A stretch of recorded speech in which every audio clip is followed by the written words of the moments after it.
Something that is never off my mind or my menu in this time of year, in the dark depths of winter that we find ourselves in, is spices. The sweet kinds, the savory kinds, the kinds that work beautifully with both. And today's recipe is going to be a little celebration of that. A celebration of cinnamon, of nutmeg, of ginger, of cloves, all wrapped into one lovely, light and fluffy ginger cake, kissed with just a little bit of orange zest.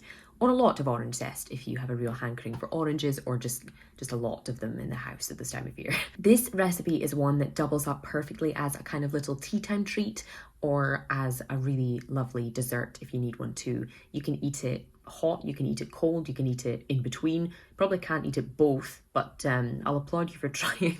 It's one that even beginner bakers can try their hand at. Super, super simple, with no need for intricate decorations or loads of cooling time and, you know, any faff.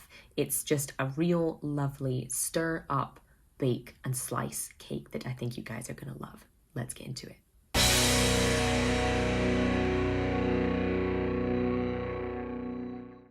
The first step to forming a lovely fluffy ginger cake is of course some soft butter or margarine, whichever you prefer. This cake works nicely with both, whatever fits in your budget or whatever you have in the fridge.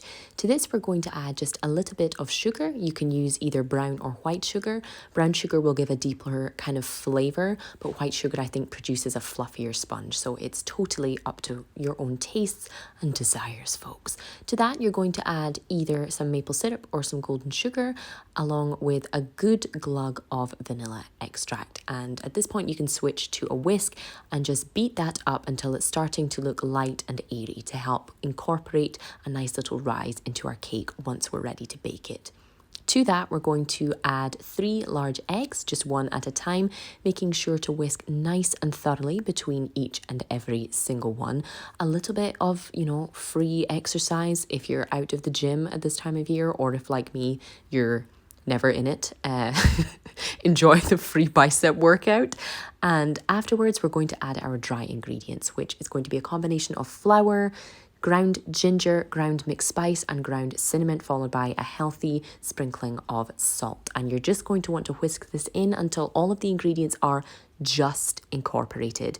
Too much whisking can make things a bit kind of doughy, heavy and chewy, which we do not want here. And to add a gorgeous extra bit of festive flavour, we're just going to grate in half of an orange's worth of zest. If you like it really orangey, feel free to throw the whole zest in there, though ideally not the oranges, that would probably make a bit of a mess. Once you have a nice kind of smooth, thick, airy looking cake batter, just look out a square cake tin that's been buttered and lined with a bit of greaseproof paper. Get it into a lovely preheated oven and let it just hang out in there until it's looking golden, risen and gorgeously fluffy. Allow it to cool completely in the tin. That will help retain even more lovely moisture in there before taking it out, and you can either smother it in some lovely kind of cream cheese icing or some buttercream, or just as I did, dust over a little bit of icing sugar. This cake is absolutely fantastic as a little kind of afternoon snack just as it is. It's also absolutely wonderful warm as a pudding with some kind of cold pouring cream or some warm custard or even some lovely chili ice cream. It's really, really versatile and a beautiful little snack at this time of year. I hope you guys love this simple little cake as much as we have.